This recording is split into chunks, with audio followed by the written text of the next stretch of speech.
Здравейте всички! Аз съм Янко Чаклев от Професионалната асоциация за роботика и автоматизация, където помагаме на компаниите да развиват собствените си технологии или да внедряват нови технологии в своите операции.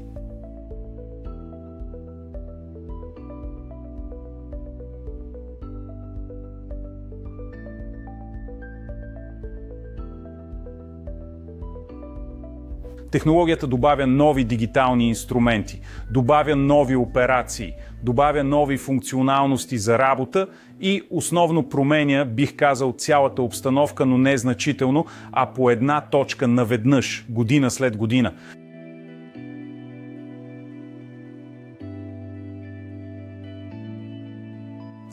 Страхът обикновено не е конструктивна емоция, обикновено страхът е това, което те задържа в черупката ти.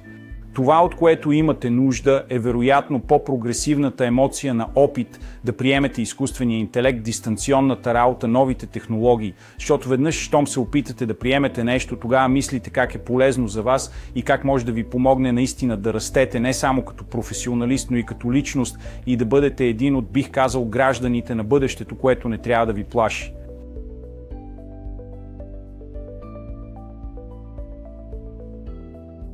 Мисля, че много работни места ще съществуват в ерата на изкуствения интелект. Здравни специалисти, учители, бих казал дори, че, например, собствениците на магазини, които познават клиентите си и имат приятелски и емпатичен тон към тях, също ще бъдат там. Така че, общо взето, аз съм оптимист, че много от професиите ще останат, включително някои от ръчния труд. Например, строителните работници, мисля, че те все още ще бъдат там. Много от работните места, свързани с ръчен труд извън фабриката, мисля, че ще останат. И дори ако комбинирате работа с ръчен труд, с емпатия, с критично мислене, мисля, че тази работа също ще съществува, не знам, след 10-20 години.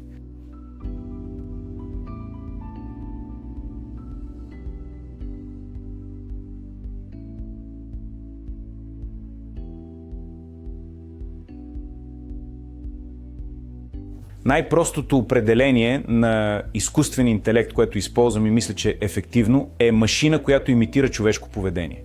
Мисля, че ако се опитате да мислите за изкуствения интелект по този начин, ще бъде много по-лесно да обясните какво представлява тази технология. Хората използват изкуствения интелект навсякъде в много сектори всъщност и дори в нашето ежедневие. Защото, например, ако отворите, не знам, Google Maps или Apple Maps и искате да стигнете някъде, този инструмент има изкуствен интелект зад него. Когато сте вкъщи след работа и Netflix ви препоръчва нещо, неговия препоръчителен двигател е задвижван от изкуствен интелект. И веднъж, например, искате да направите работен колаж и получавате предложение, например, от инструмент за дизайн. Това също е изкуствен интелект. Така че бих казал, че е интегриран в повече области. Не само в професионалния ни живот, но и в ежедневието ни, отколкото повечето хора вероятно разбират.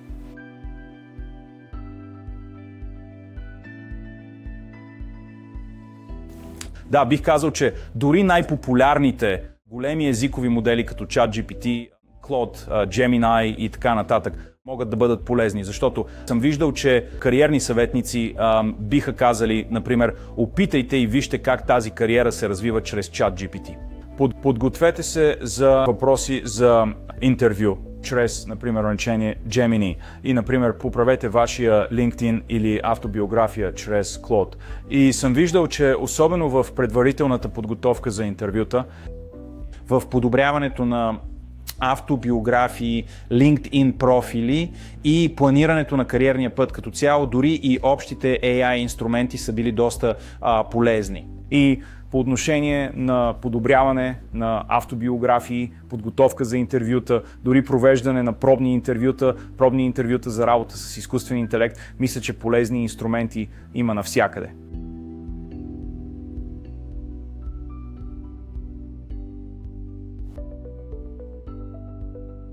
Разбира се, винаги има рискове и липсата на пристрастие и липсата на прозрачност е нещо, което мисля, че е реален риск.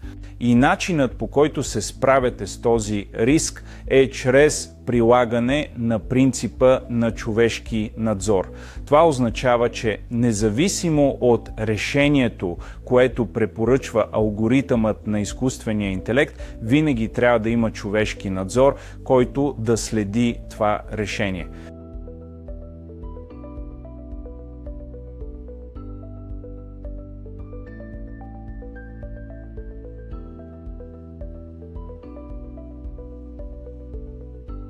Така че, започвайки отзад напред, бих казал, че вероятно най-големите две предизвикателства при дистанционната работа са да знаеш кога да поставиш границата между това просто да си у дома и да работиш от вкъщи, защото това е по-лесно да се каже, отколкото да се направи. А второто е способността да се фокусираш докато си у дома. Също така, особено ако имате домашни любимци, близки около вас, не винаги е най-лесното нещо да постигнете същото ниво на концентрация, както бихте в офиса.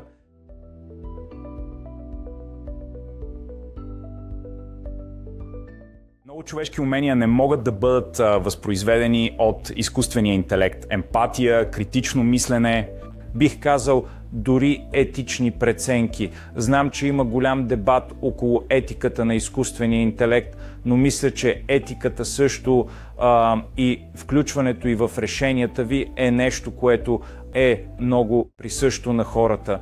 И може би като последна бележка бих казал, че хората са много добре закръглени. Имам предвид, че те не са просто експерти в определени области, като инженерство, право, финанси и така нататък.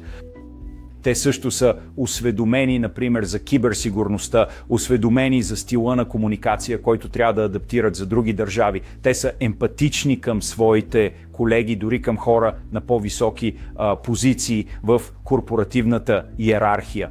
Така че бих казал, че този разнообразен набор от умения плюс твърди умения и меки умения, ако мога да ги представя така, това е нещо, което е много уникално за хората и затова всъщност виждам хората като основния фактор за по-нататъшен напредък. Не само за нас като икономики, но и за нас като цяло.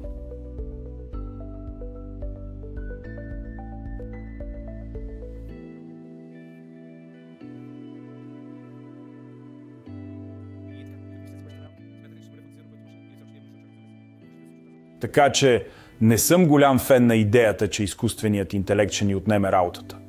И мисля, че хората са много добре и са способни да доставят резултатите от много работни места, обхващащи от търговия на дребно до строителство, фабрична работа до финанси и право, повече от алгоритмите. Да, алгоритмите могат да бъдат добри помощници. Те могат да предоставят добри, например, предложения в много сектори. Но що се отнася до извършването на действителната работа и виждането как вашата компания, вашата институция може да се развива по-нататък, мисля, че това е нещо, което е много характерно за хората и затова виждам хората в процеса, ако мога така да кажа.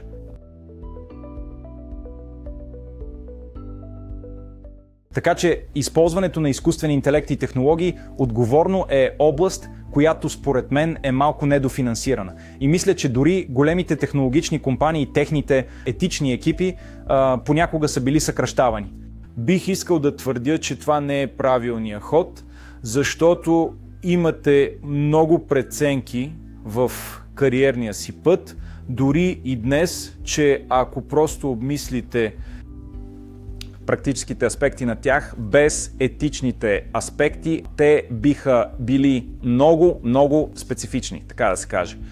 Знам, че това може да звучи твърде неясно, но вземането на етиката във всяко решение не за нас като бизнес хора, не за нас, например, като учители, а за нас като индивиди, е нещо, което ще отличи успешните организации от тези, които не са толкова успешни. Особено като се има предвид фактът, че ключът към растежа е талантът. След като имате етика и се отнасяте към таланта си с необходимата етика, това е цялостно конкурентно предимство. Така че бих казал, че това е много, много важен момент, който може би се пренебрегва. Но моята скромна прогноза е, че в бъдеще ще се обръща много повече внимание на етичната част от решенията, свързани с технологиите.